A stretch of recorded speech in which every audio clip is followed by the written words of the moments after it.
How should you build PHy Mercenary Tao's hidden potential?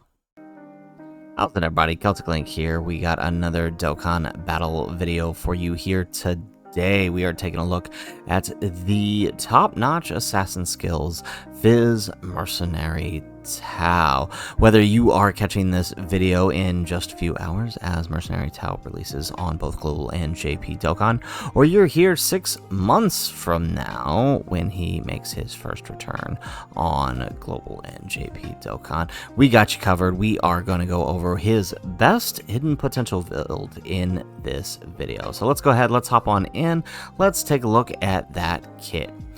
Mercenary Tao is a mission execution new category, or Earthbred Fighters category key 3, HP 200% and attack and defense 170%.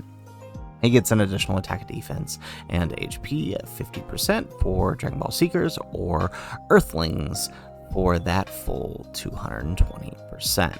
His super attack effect will massively raise attack for the turn, that is a 100% raise, while causing immense damage and lowering enemies' attack. His passive gives the ability to randomly change key spheres of a certain type to rainbow key spheres and stun all enemies for the turn. It also grants him an extra attack 100% and chance for a critical hit and damage reduction rate 50% as long as you have one other mission execution category ally on the team upon his entry turn, and that does include the friend. So very useful, right? This little bit right here, that's going to be incredibly useful in early fights like battle hardened formidable foes, where the enemies can be stunned on turn 1. His basic effects include key 2, attack and defense 200%, and additional damage reduction rate of 30%. That means as long as you get his entrance, he is having 80% damage reduction and a medium chance of performing a critical hit. For every rainbow key sphere obtained, he gets an additional attack 200% when attacking. That means he can get the possibility of up to 1000% if you get all 5, although that's pretty rare. More than likely, you're going to be sitting around 600 to 800% for the 3 to 4 rainbow key spheres. When receiving an attack, he also gets an additional 200% defense, right? We've seen how powerful that multiplicative buff there is on units like Kefla with the when receiving attack defense. For his last part of his passive, he also has the ability to nullify and counter unarmed super attacks with tremendous power, and that is a 70% chance to do so. Now, if you manage to stun the enemy and you are below 70% or less HP, you can get an additional 1000% in his attack through the last part of his passive, as long as the enemy is stunned. And even then, even if you're not below 70%, you will still be getting the extra attack 500% as long as they are stunned. So that is a pretty good. It makes Tao an incredibly powerful unit. I've seen him as high as attack stats of 300 million with that full passive active. Of course, there aren't too many bosses that allow you to activate that, especially later on in fights, but early fights you can very easily just watch him wipe the floor with the HP bars of the enemies thanks to this passive.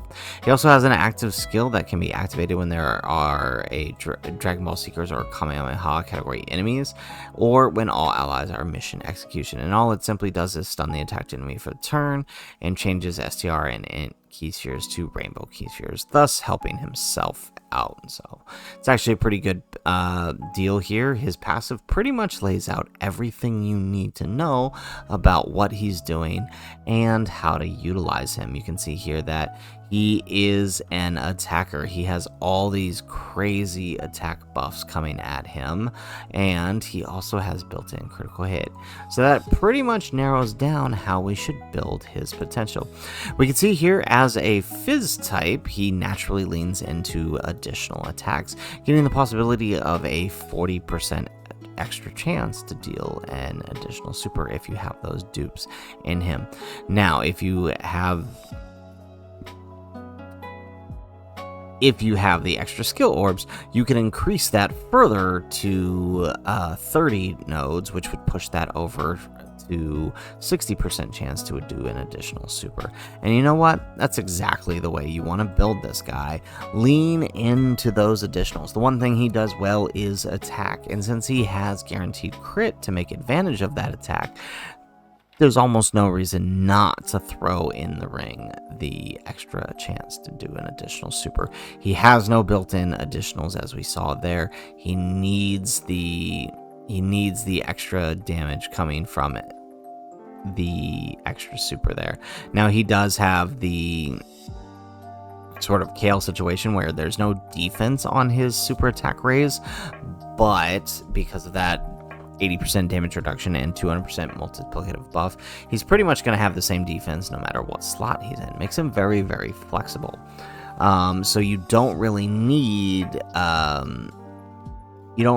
to worry too much about him on the dodge side of things, because his defense is more than enough no matter what slot he's in. So since he doesn't need the crit, you may as well give the last 6 dodge nodes activated there, because again, you don't really need the others. It'll just be wasted. At least this way you have a chance to dodge, even if you don't necessarily need it.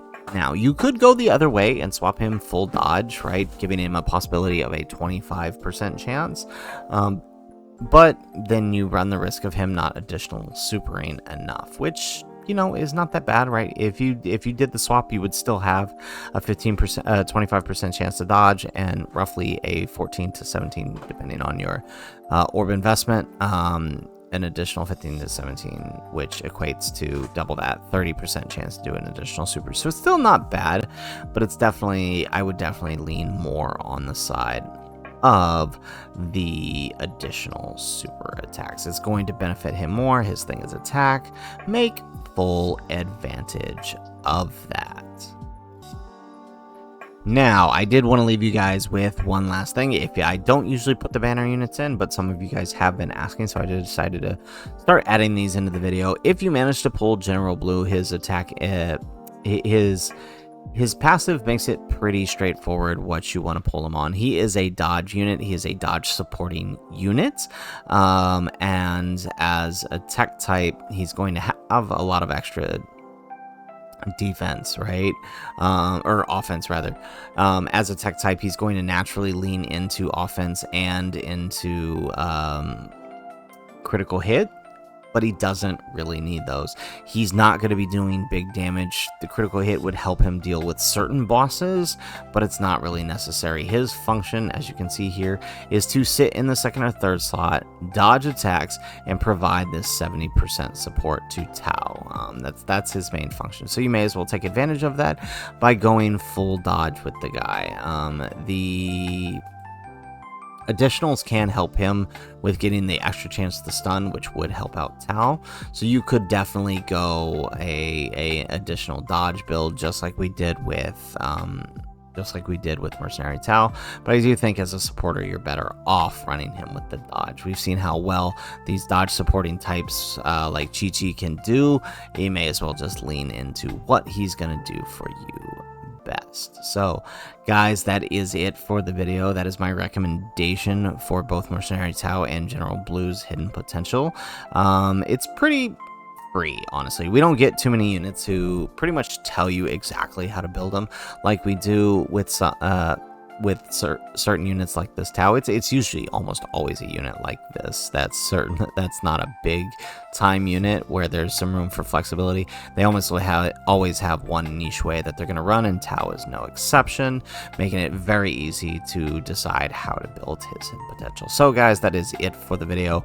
If you like the video, make sure you hit that like button, subscribe to the channel if you have not already, and in the comments down below, go ahead, let us know if you're watching this right after the banner. Let us know if you pulled Tao or Blue and how you ended up building their hidden potential. Did you go the full dodge route, or did you go the full additionals route. I'm curious to see what people decided to do with this new Mercenary Tao, as well as the General Blue. How did you end up building him? I recommend a full dodge build, but I am kind of curious to see what other people did with him, because, you know, support units are always kind of a lot more up to interpretation for their usage, unlike the DFEs. So that's it for the video, guys. If nothing else, thanks for watching, and aloha.